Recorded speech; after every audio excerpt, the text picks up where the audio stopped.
Deputy CM Pawan Kalyan Delhi హైకోర్టును ఆశ్రయించారు. Social media వేదికగా తన వ్యక్తిత్వ హక్కులను ఉల్లంఘించేలా వ్యవహరిస్తున్నారని ఢిల్లీ హైకోర్టులో పిటిషన్ వేశారు.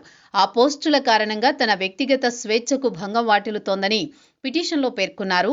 పవన్ తరపు సీనియర్ న్యాయవాది సాయి దీపక్ పిటిషన్ దాఖలు చేశారు. వారం రోజుల్లో ఉల్లంఘనకు సంబంధించిన వివరాలను సమర్పించాలని కోర్టు ఆదేశించింది.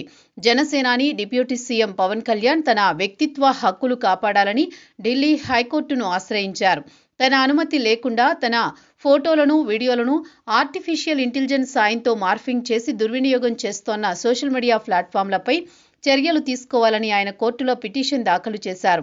అయితే పవన్ పిటిషన్ని శుక్రవారం విచారించిన ఢిల్లీ హైకోర్టు ఈ విషయంలో కీలక ఆదేశాలు జారీ చేసింది.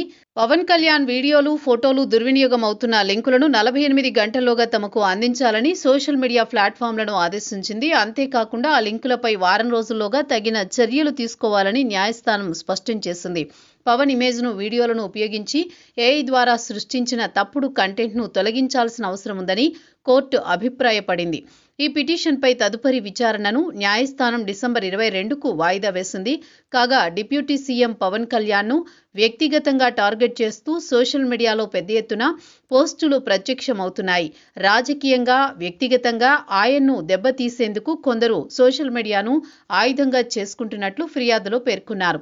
దీనిని సీరియస్గా తీసుకున్న పవన్ ఢిల్లీ హైకోర్టును ఆశ్రయించడంతో కోర్టు ఈ మేరకు ఆదేశాలు జారీ చేసింది.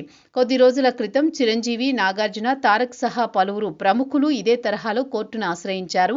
తమ పేరు, ఫోటోలు, వాయిస్ను దుర్వినియోగం చేస్తున్నారని కోర్టును ఫిర్యాదు చేశారు. దీంతో ఇప్పుడు పవన్ పిటిషన్ విషయంలోనూ న్యాయస్థానం తగిన చర్యలకు ఆదేశించింది.